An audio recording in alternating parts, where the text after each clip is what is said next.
Senta, que lá vem spoiler. Seja muito bem-vinda e seja muito bem-vindo. Muito prazer, esse aqui é o Senta que lá vem spoiler, sua dose semanal de spoilers de filmes, séries e tudo mais da indústria do entreter.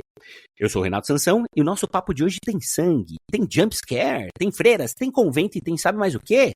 Tem Maria Paula Marques. Oi, gente, eu não sei o que eu tô fazendo aqui, mas vamos aí. Subi o bondinho na chuva com a Ivete, ela segurou a minha mão. Gente, temos aqui também JP Carvalho. E aí, JP? Eu só quero saber onde isso se conecta na cronologia de La Casa de Papel. Empieza el matriarcado. Personagens de La Casa de Papel fora do universo La Casa de Papel ainda são um problema, né, JP? Olha, e temos aqui também a nossa boêmia, nossa artista, nossa escritora publicada, Helena Zampa. Seja bem-vinda de volta, Helena. Oi, gente, muito bom voltar aqui novamente. Muito bem, queridos, estamos reunidos hoje aqui para falar de Imaculada, filme de terror que rodou bem lá fora, mas que acabou de chegar nas salas de cinema aqui do Brasil e que vem rendendo bons debates por aí, viu? Já já a gente arregaça as manguinhas e começa, mas antes fica aquele recadinho de sempre. A gente vai ter spoilers por aqui, mas pode ficar tranquilos que damos um sinal colorido piscante antes de começar, combinado? E vamos que a peteca não pode cair! I know God saved me for a reason, but I guess I'm still searching for what that reason is. Too much blood of Christ. It's a miracle.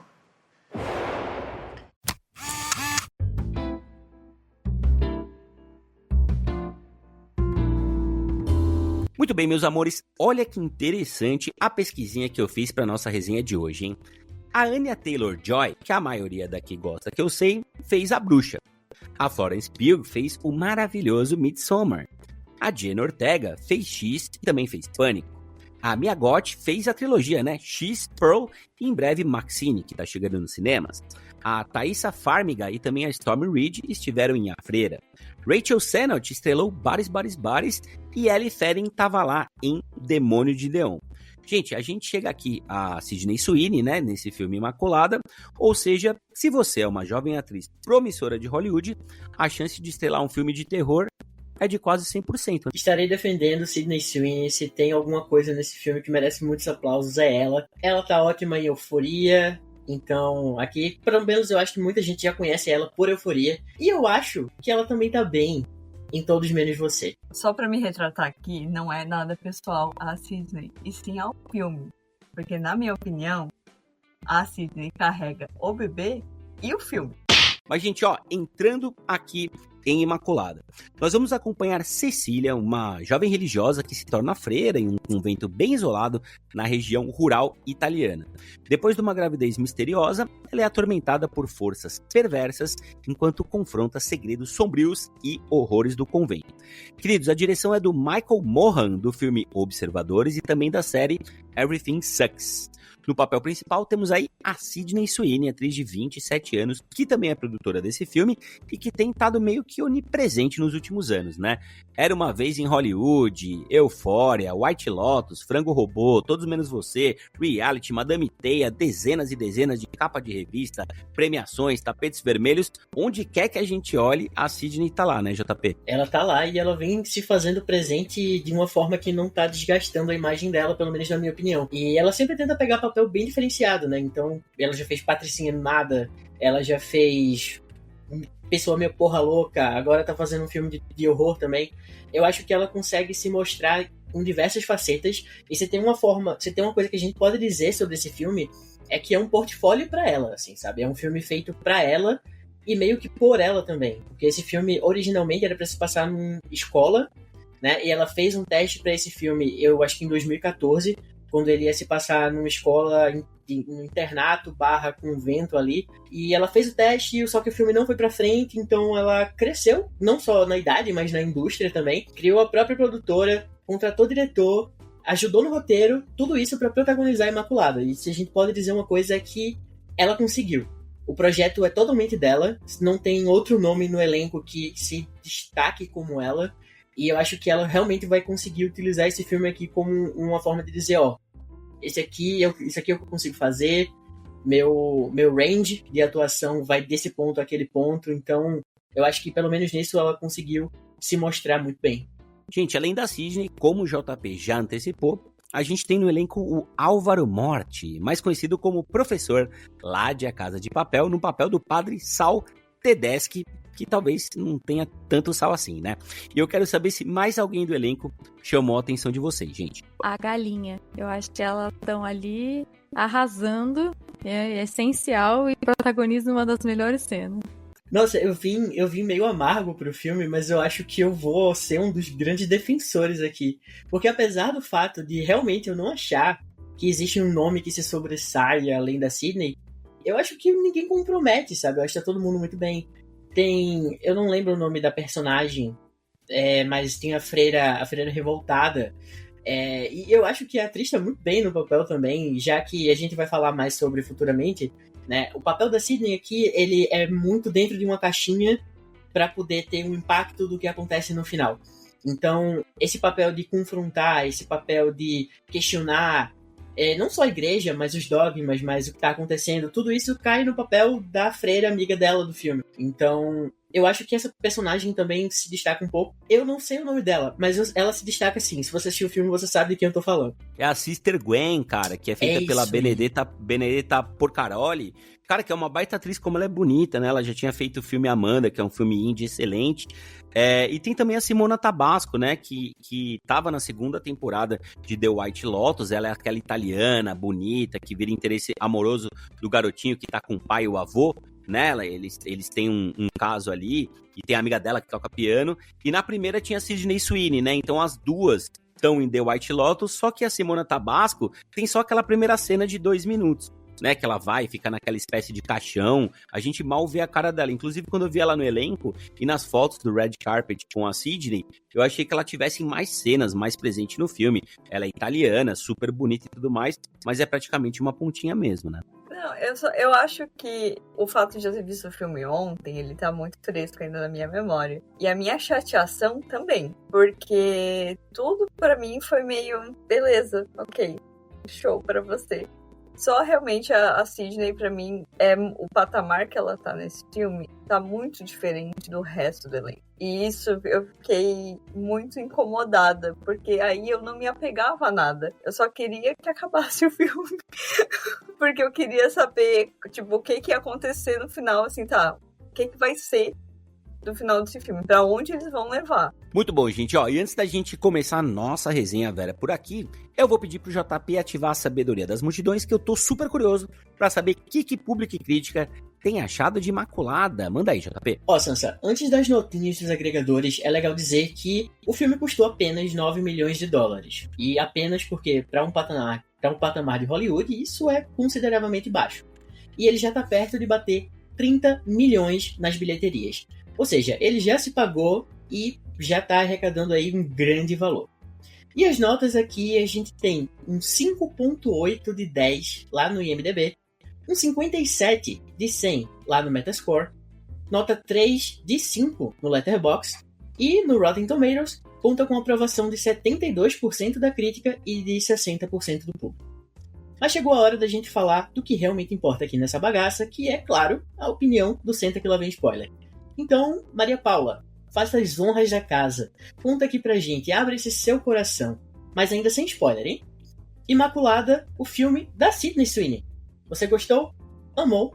Ou dá pro gasto? Olha, apesar do Cesário de eu não ser uma grande apreciadora do gênero terror, eu tenho uma bagagem bem limitada, eu acho que deu pro gasto. Ele é curto, 1h20, parece que você tá assistindo um episódio da Netflix, é meio, assim, passou.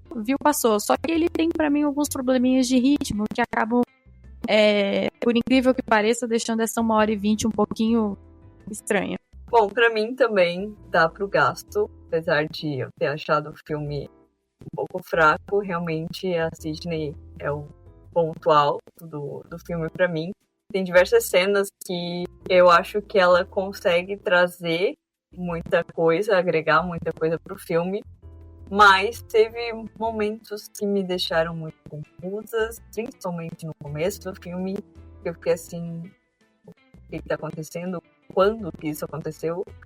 E isso foi só acumulando mais até o final, assim. Gente, a gente passa anos e anos aqui nesse podcast reclamando da duração dos filmes, né? Filme de 2h30, de 3 horas, meu Deus, podia ter uma pausa pra fazer xixi, comprar mais pipoca e tudo mais. E aqui a gente tem 1h20, né? Parece realmente um episódio de uma série, né? Um Black Mirror do convento, do Satã, esquisitão. E eu gosto das coisas curtinhas e esquisitas a ponto de eu querer mais, né? Então eu acho que assim, 1h20 pra esse filme ficou pouco. Eu gostaria de uma história até mais bem contada, de lateralizar um pouco, de você trazer mais personagens, entender mais as motivações, né? Parece que eles tinham uma ideia, uma única ideia, e falaram assim, cara, vamos fazer um filme? Só que, brother, pra você fazer um filme de 1h20, não é tão pouco assim, você precisa ter roteiro, você precisa desenvolver as histórias e trazer mais do que bons momentos. O filme tem gore, ele é gráfico, ele é bonito, ele é bem filmado, a trilha sonora é legal, cara, a ambientação é excelente. Qualquer filme de terror ou horror, ou thriller que seja, precisa isolar bem os personagens, né? Precisa ter uma ambientação de qualidade. E, cara, o Convento é muito bom. As freiras veinhas são boas, elas são convincentes. A Sydney Sweeney tá fantástica no papel. Só que falta roteiro pra gente levar essa história mais adiante. Porque a gente tem um único acontecimento, né? A gente vai falar nos spoilers, mas tá na sinopse, que é essa freira que não teve relações com ninguém, fica grávida. E a partir daí, o que você faz? Essa é a ideia, a gente entendeu. E como você desenrola e dá pra quem tá assistindo mais coisas pra você ficar intrigado. Né? Então, a crítica que eu faria de começo aqui é, num filme de terror horror, eu não senti medo. Né? Eu não dei grandes pulos, a não ser no momento que um pássaro bate, né? Um corvo bate na janela, feito pra você dar um pulo pra trás. De resto é tudo muito tranquilo, tudo muito sereno. E eu até vou concordar com a Helena aqui, nos coadjuvantes falta alguém se impor, né? A gente sentir um pouco mais. Quando você traz um protagonista de La Casa de Papel, com toda a importância que o professor tinha, com aquele óculos, pra ser o padre do mal, você fica... Cara, sério mesmo que não tinha nenhum ator com essa idade, com esse perfil, que pudesse estar nesse papel, né? E ser uma ameaça maior para protagonista. Então acho que falta bastante coisa. Ao mesmo tempo tem muitos acertos do filme, né? Eu gostei, a parte gráfica dele funciona bem comigo. E a Sydney Sweeney, gente, para mim é uma grande atriz. Eu não tava botando muita fé nas últimas escolhas dela, mas o João tem razão. É um filme de portfólio, onde ela pode mostrar até onde ela consegue chegar, praticamente sem roteiro. Eu acho que a primeira coisa que eu preciso dizer sobre esse filme é que ele parece qualquer coisa. O meu problema principal é esse. O meu segundo problema é que eu tava com muita expectativa, porque eu fui muito refém do marketing desse filme.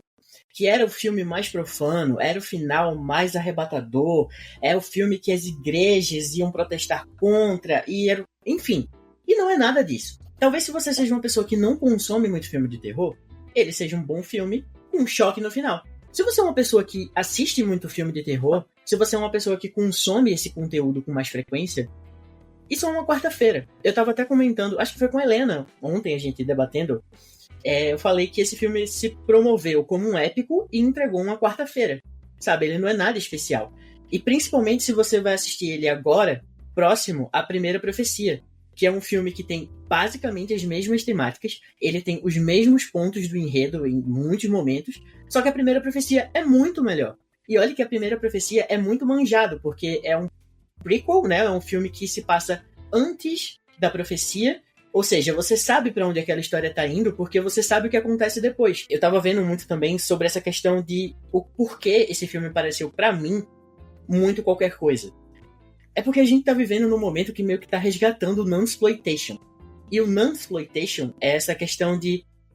na década de 70 a gente teve o exploitation, que são filmes de gênero que normalmente levam tudo à 10ª potência, é uma coisa muito mais escrachada, uma violência muito mais gráfica. E são filmes com freiras que tentam desvirtuar o sagrado, basicamente, e a imagem católica, e a imagem da freira. A freira não é mais aquele sinônimo de castidade e de obediência. Ela é violenta, ela luta, ela briga, ela mata, tem sangue, tem gore. E eu acho que provavelmente desde Invocação do Mal 2 pra cá, a gente tá num boom de filmes de freira novamente. Recentemente, eu posso citar de cabeça, acho que A Luz do Demônio, a Freira 2, a Freira 1, a gente teve o Convento ano passado com a Gina Malone, a gente teve a Primeira Profecia também, que já se encaixa aí, e Imaculada. Todos esses filmes, eles são muito parecidos entre si. A estética é muito parecida. Tudo bem, um Convento é muito legal, mas o que é que você vai fazer com isso, sabe? É só imersão pela imersão? Ele não vai contar uma história junto com você? E eu acho que eu não gostei de A Freira 2, mas A Freira 2 tem uma questão de ser muito mais imersivo do que Imaculada em muitos momentos, sabe? Se você assistiu O Bebê de Rosemary, que é provavelmente a maior das inspirações, para não dizer cópia desse filme, você sabe o que vai acontecer no final. Então, eu volto pro começo. O problema é que eu assisti esse filme com muita expectativa também. Eu fui refém desse marketing, esperando um final grotesco, mas o final é muito simples e muito na cara se você conhece as inspirações, se você conhece o que veio antes desse filme. E é isso, ele é qualquer coisa. A que o filme se propõe é uma coisa, e todo o marketing feito em cima, a Sydney Sweeney falando a respeito, a coisa das igrejas cancelarem, de ter protesto porque tá acabando com a imagem da igreja em vários países. Então tudo isso gera um burburinho, um barulho, que não tem nada a ver com esse filme aqui, cara. Esse filme é praticamente um A24B, porque o A seria um A Bruxa, coisas desse tipo, é um A24B, mas ainda assim é um filme, como você falou, 3 estrelas de 5 no Letterboxd, assim, eu não acho que seja, cara, um desastre. É chupinhado de muita coisa, mas se a gente pegar o histórico de onde vem a inspiração dos filmes, cara, a gente vai parar ali nos anos 60 e 70, onde foi feito praticamente tudo que a gente tá vendo agora, ecos de uma coisa aqui, outra colar, ajudado por algoritmo.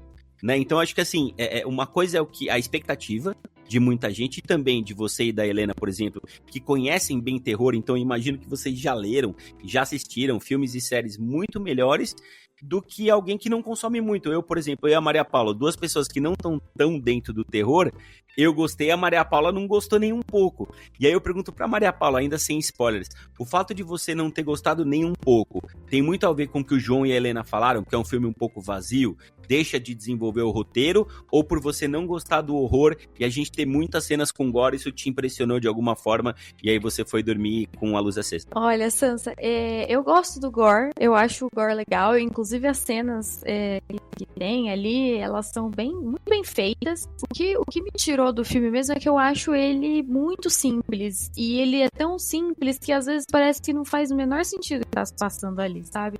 Acho que ali nos spoilers eu consigo explicar um pouquinho melhor onde o filme me perde um pouquinho. Mas, de novo, eu não odiei, eu terminei, fiquei meio confusa, e não é nem com o final, eu acho o final muito legal, inclusive. Mas várias coisas não se justificam o que tá acontecendo ali. E atenção, pessoal, a partir daqui a gente vai falar sobre spoilers do filme. Então, se você ainda não assistiu, tá dado o recado.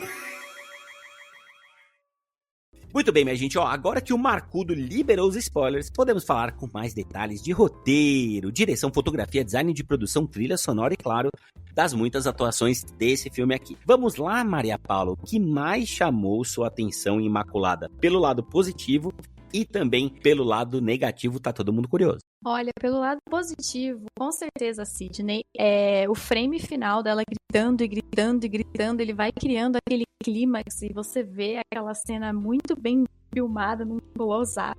Eu adoro cenas de take fechado, eu acho que ali o ator, ele traz o que ele tem mesmo, então é muito, muito legal o final. Eu não tenho reclamação nenhuma da cena final em si, os segundos finais do filme. E aí, a outra coisa que eu fiquei super confusa nesse filme é em que tempo ele se passa. Ela começa ali com aquela roupinha cinzinha, aquela malinha velha, aqueles caras da imigração falando em italiano, né? Ela sem entender nada, o cara sendo sexista, bem misógino nas falas dele, né? E aí, depois ela tá lá naquela parte maravilhosa, onde ela está tentando fugir de carro. Gente, a galinha ali, maravilhosa. Essa cena é muito legal, eu abro meu coração, é muito engraçado.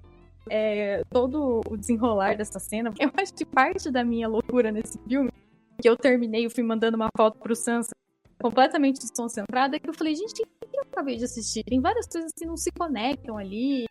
Sei lá, ela engravidou de um prego, gente. Pelo amor de Deus, da onde saiu isso aí? O que é isso? Não faz sentido. O foda eu tô dizendo, eu vou defender o filme, pô. Porque eu gostei dessa ambiguidade temporal.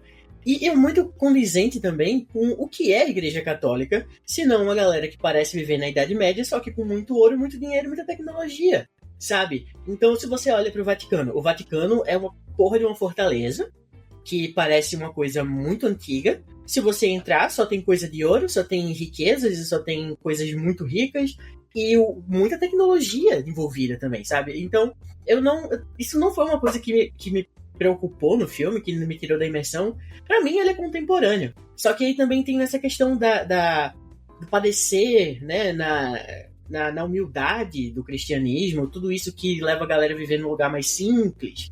E também é no interior da Itália, lá na puta que pariu. Então, eu acho que tudo isso abre muito uma experiência de você entender que se passa no contemporâneo, mas que também existe uma tecnologia ali pra trás. E essa questão do prego, eu soltei uma risada quando eu tava assistindo, porque eu acho que a gente já teve... Eu não sei de onde foi que eu vi essa frase, mas eu vi alguém falando que, tipo, se você juntar todos os pedacinhos de cruz de Jesus Cristo que vendem por aí, você consegue plantar, sei lá, uma floresta amazônica, de tanto pedaço de cruz que existe aí. E esse prego eu achei até interessante, sabe? Uma coisa legal. Principalmente porque o que acontece? Qual é a sacada desse filme? Muito genial. A ciência se mexe com a religião.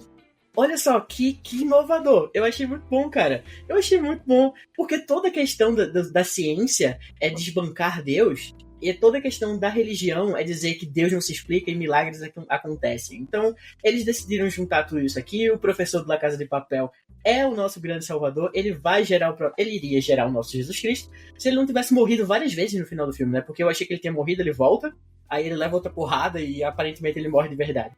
E aí também você entra na questão do bebê de Rosemary. Talvez ela não esteja gerando um Jesus. Talvez ela esteja gerando um anticristo. Porque tudo que o homem mete a mão, ele estraga. Então, nada garante, sabe? E eu acho que um problema que eu tenho com o final desse filme é justamente a gente não ver o bebê. E eu entendo quando a pessoa fala que, você fica na sua imaginação. Você que deduz. É igual o bebê de Rosemary, que você não vê o bebê no final. Apesar de existir um efeito Mandela de muita gente que acha que viu e que era um bebê demônio que nasceu no Paraná. Mas isso não acontece no filme, não existe.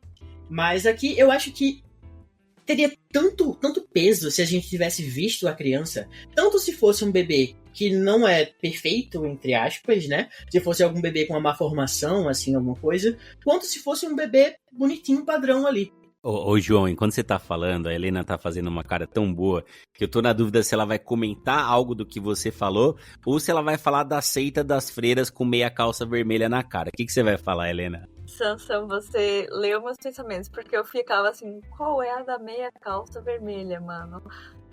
Por que que isso tá aqui? Bom, eu vou concordar e discordar um pouco. Quando ele fala que gostaria de ter visto o bebê e tal, eu gostaria de ter visto o bebê só se ele fosse a criança mais bonita que o elenco conseguiu achar. Não que ela fosse bizarra nem nada disso. Se fosse assim, meu Deus, essa criança realmente é super angelical. Eu acho que aí seria perfeito, assim. Mas eu gosto muito do fato de não ter mostrado e só tido aqueles sons meio estranhos, super focado em bebê de Rosemary, né? Outras referências que eu também gostei e que são as partes positivas do filme pra mim é a parte do suicídio da freira, que me lembrou muito a profecia. Por último, estou elogiando bastante aqui, viu? As mortes que ela causou, todas elas eram relacionadas a símbolos católicos. A madre reverenda bateu com uma cruz na cabeça. O bispo lá, sei lá o que, foi enforcado com um terço. E o padre foi o prego. Então, eu achei essa pegada muito boa, assim, uma tirada muito legal. E o final, realmente, a morte lá da criança, ela matando a criança, foi o que salvou o filme pra mim, assim, o que me fez dar 3 estrelas pro filme foi isso. A primeira parte, assim, que eu consigo pensar do que eu não gostei do filme é que o idioma italiano, que era, pra mim, seria uma questão que atrapalharia ela o filme inteiro, depois de 10 minutos, esqueceram, assim, todo mundo fala inglês, todo mundo tá se entendendo, não tem mais problema nenhum. E isso me fez pensar assim, quanto tempo ela ficou no convento até ela ser inseminada, até vir os trimestres da gravidez. Outra parte que também foi esquecida no churrasco foi aquela amiga dela, que quando ela falou, né, e expôs a opinião dela para todas as freiras, ela viu arrancarem a língua e foi isso, assim, arrancou a língua e, então tá bom. Então tá, a gente se vê. E outra coisa que eu fiquei meio confusa foi essas freiras mais velhas, elas não foram muito abordadas. No começo até falam que elas têm alguma doença, estão ali há muito tempo, vão morrer ali.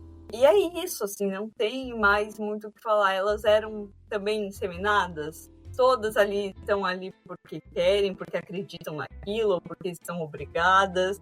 Não se sabe, assim, parece que foi, vamos pôr aqui e deixa, sabe? Não desenvolveu. Acho que muita coisa no filme não desenvolveu. E nesse sentido, Helena, até passando aqui pra Maria, é interessante, né, que a gente vê uma freira que deve ter uns 70 anos, aquela freira com crucifixo no pé. Cara, se essa freira tem uns 70 anos e, em tese, teria sido inseminada, foi o quê? 40, 45 anos atrás, o professor da Casa de Papel não foi ele que estava nesse rolê. E ele é o cientista da história, né? Ele é o cara que era da ciência e vai juntar a ciência com a religião e vai trazer, ou o Cristo, ou o anticristo, sei lá o que ele quer trazer aí. Então não era ele. Essa coisa é muito estranha, realmente. Falta um pouco de explicação e de construção de tudo, né, Maria? Sim, eu acho que o filme, ele levanta muita bola que ele não corta, ele deixa lá, perdido no espaço-tempo do convento lá, principalmente essa questão de como o professor, ele conta mais ou menos como ele entrou ali, mas você também não entende se isso foi uma iniciação por alguém, da onde ele começou essa loucura, esses devaneios muito loucos, que ele era um cara da ciência e de repente ele quer fazer Jesus pra quê? Não tem muito nexo, as histórias de pano dos personagens.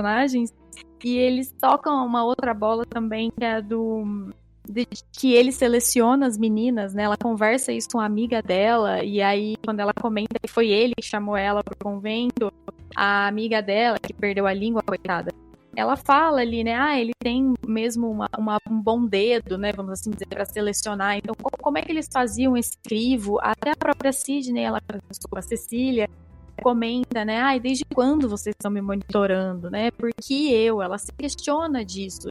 E fica lá. O que a minha cabeça formulou, né? Porque a gente vê no laboratório que existem vários testes, vários bebês e várias tentativas fracassadas. Eu não tenho certeza se as freiras antigas, as mais velhas que estão naquele convento, elas realmente passaram por essa questão da fecundação. Mas o que o filme fala muito é sobre a restrição católica, né? A culpa católica e sobre como você precisa se adequar ou você vai sofrer com isso. Então, nada impede desse tipo de castigo já acontecer antes, né? Da queimadura no pé lá, da marcação. Literalmente, é tipo gado. Então, eu não tenho certeza se isso já aconteceu antes, porque dá a entender que foi há 20 anos atrás, quando o professor, né, o padre professor, ele entra ali no convento e começa esse projeto. Então, aquelas freiras mais antigas, provavelmente, elas não participaram disso. Mas, na minha cabeça, o que acontece? Depois de tantas tentativas, de tantas coisas que aconteceram que não deram certo, eles começaram a procurar por milagres, que é meio que deixa implícito que a Sidney Sweeney que a Cecília foi escolhida para esse local, para esse papel de nova Virgem Maria do século XXI, por conta desse milagre que ela passou, né? E que, inclusive, é um caso que aconteceu na vida real, né? Tem aquele filme Superação, O Milagre da Fé, que conta a história do menino que caiu no gelo, passou, sei lá, minutos, né, sem o coração bater, e depois ele voltou à vida e tomaram isso como um milagre. E isso aconteceu na vida real, eles usam essa história, né, esse contexto pro filme, ou seja, você sabe que aquilo é possível. Então, eu creio que a personagem, a Cecília, ela foi escolhida justamente por ser um milagre. Eles deduziram que pessoas comuns, pessoas que não passaram por essa provação, pessoas que não conhecem a morte e o outro lado, elas não seriam capazes de gerar o novo Jesus Cristo. Elas não foram testadas antes, entendeu? Eu creio isso.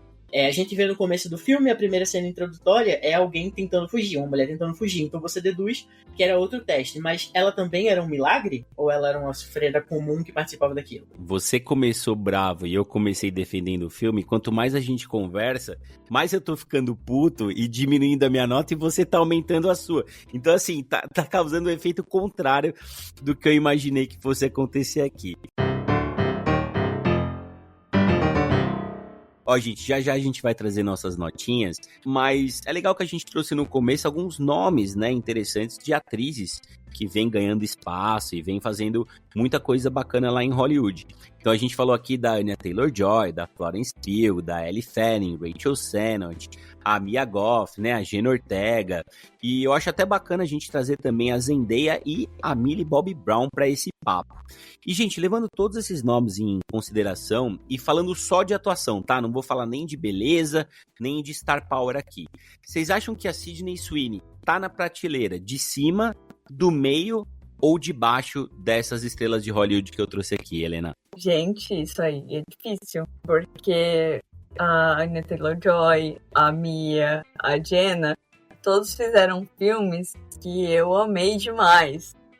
E aí isso pega, né? Eu acho que ela tá na prateleira do meio, porque acho que ela pode subir pra prateleira de cima, mas ela pode se desenvolver mais. Eu vou colocar ela no meio pra baixo ainda. Acho que a gente teve boas atuações dela, mas eu ainda acho que falta ela ter boas escolhas também, porque talvez não só... Tudo bem, ela segura bem o filme, eu gosto bastante dela em Reality. Euphoria eu não vi até o final, eu achei um porre, eu parei, mas eu acho que quanto mais escolhas de filmes duvidosos ela fizer, mais pra baixo ela vai ficar caindo, mesmo ela sendo um potencial muito bom. Então acho que tá na hora dela buscar melhores roteiros pra conseguir alcançar mais topos. Ô, João, você acha que a distância aí entre a Anya, a Taylor-Joy, a Florence Pugh, a própria Zendaya, em relação a Sydney, ainda é uma distância muito grande? Ainda tem um caminho muito longo pra ela percorrer? Ou já podemos dizer que tá pertinho? Porque a mídia, a imprensa, a fanbase e tal, gosta muito dela, né? Particularmente a distância delas pra mim é anos-luz, assim. Eu adoro a Sydney Sweeney, ou a Sydney, como eu gosto de chamá-la, mas de fato, tipo, ela não tem boas escolhas no elenco. E eu não acho que isso significa muita coisa, porque eu gosto muito da Amy Adams. E a Amy Adams também tem um agente horrível, sabe? Mas eu acho que ela, pra mim, ela tá na prateleira subindo, ao contrário da Maria Paula. Eu acho que ela tá conseguindo fazer o nome dela. Eu acho que a partir de Imaculada a gente vai conseguir ver ela traçando um caminho muito melhor pra ela, né? Tudo muito bom, tudo muito bem, mas chegou a hora, hein? Chegou a hora da gente dar as nossas notinhas por aqui. Quero saber de 0 a 100 quantas poltronas amarelas vocês dão pra Imaculada, que tá esperando todo mundo nas salas de cinema, começando por você, Maria. Eu vou dar 45 poltronas. Eu vou dar 65 poltronas. Gente, eu comecei mais empolgado, tá? Tava vindo feliz, animado, com 79 poltronas amarelas, feliz, saltitante. Só que vocês foram falando, e falando, e falando. E eu fui lembrando de algumas inconsistências do filme. Vou dar uma baixadinha aqui. Vou deixar a Imaculada com 70 poltronas amarelas. Então, por incrível que pareça, eu tava na casa das 40 poltronas.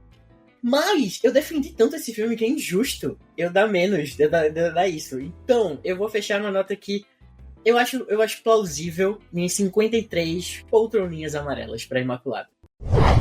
Muito bem, consultando o ábaco do Sem Tecla Vem Spoiler, chegamos aqui à média de 58 poltronas amarelas para Imaculada.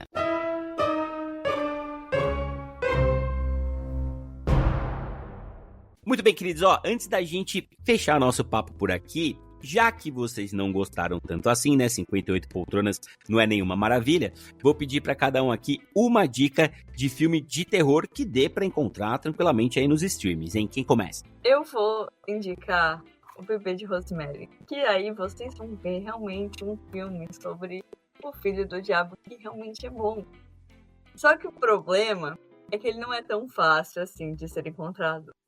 Ele tem no Darkflix, um streaming de filmes de horror brasileiro. E atualmente é o único streaming que tem esse filme, além do Google Play, pra alugar. Helena trouxe uma dicona aqui, hein, Maria? Quero ver se você vai acompanhar a qualidade hoje. Vou indicar um negócio que é até um pouquinho clichê aí, mas eu vou de O Iluminado, disponível lá na Max. Foi um dos primeiros filmes de terror, assim, que eu lembro de ver e ficar extremamente impressionada. por tudo, né? Pela cinematografia, por toda a loucura envolvida, e você vê o personagem perdendo totalmente as estribeiras ali ao longo do filme. O Iluminado é 10/10. Gente, é isso, a minha bagagem é mais antiga, eu parei, fui ficando mais velha, fui ficando com muito medo, e fui parando de ver filmes de terror, então é isso que dá pra trazer pra você. Ô, João, tá explicado por que as meninas estavam com tanto bode de Imaculada. Né, filme de terror, eu achei que vocês iam trazer uma coisinha mais ou menos, a Helena vem com o bebê de Rosemary e a Maria vem com o Iluminado, né, gente, eu trouxe um filme bem menos, assim, mas tá muito mais perto de Imaculada do que vocês falaram aí, que chama O Milagre, né? Um filme da Netflix, 1h45, com a Florence Pugh. Ao contrário desse, viu, Maria? Ele é de época, né? Em 1800 e pouco, tem a parte religiosa e tem um roteiro, cara, muitíssimo bem feito. Me surpreendeu bastante. Filme de 2022, disponível na Netflix. O Milagre vale a pena. Eu citei no episódio A Primeira Profecia. Não é a minha recomendação, mas vai assistir porque é muito melhor e é muito similar. A minha recomendação, por outro lado, não é um filme de freira, mas é um filme de horror maravilhoso. Eu vou indicar Suspiria, A Dança do Medo, que é um filme de 2018 dirigido pelo Luca Guadagnino, que dirigiu recentemente Rivais, o filme com a Zendaya. Suspiria é um filme que tem uma atmosfera muito similar ao que Imaculada pretendia fazer, só que ele faz muito melhor. Conta a história também de uma garota, mas aqui é uma bailarina, que acaba conseguindo uma vaga numa academia maravilhosa de balé em Berlim, e a partir disso ela se mete nas piores enrascadas que você pode imaginar. O filme de 77 é muito bom também, mas eu vou indicar o de 2018 porque eu acho que o Guadagnino faz uma reimaginação muito boa. Tem a Dakota Johnson, que é uma pessoa também, que é uma atriz que muita gente acha superestimada pela franquia 50 Tons de Cinza, mas aqui ela dá o nome. A gente também tem a Mia Goth, que é neta da atriz brasileira, e também temos Tilda Swinton em vários papéis. Então vai assistir Suspiria. Tem uma atmosfera muito similar à de Imaculada, só que é muito superior.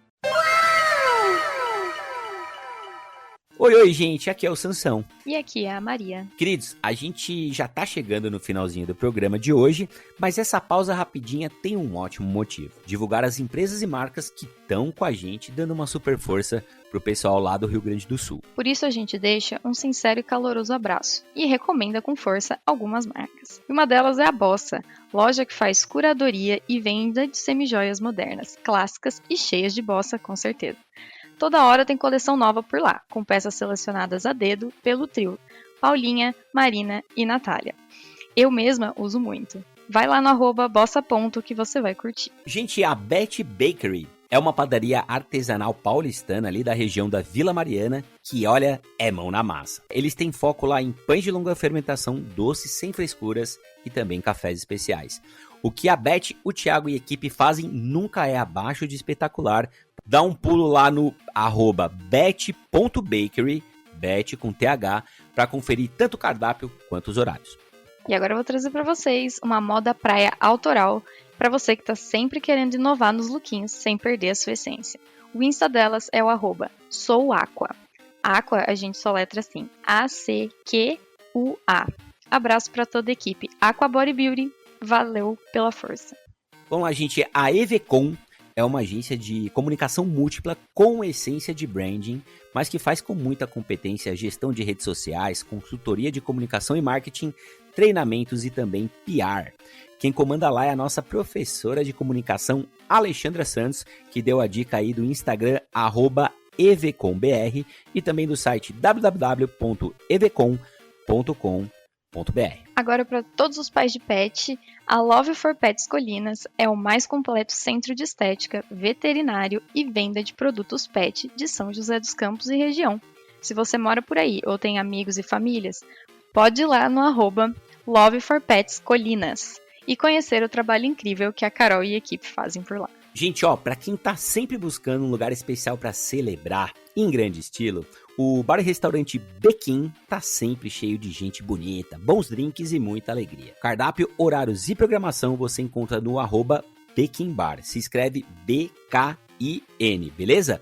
Um grande abraço aí pro Bigode e também pros amigos do Bequim.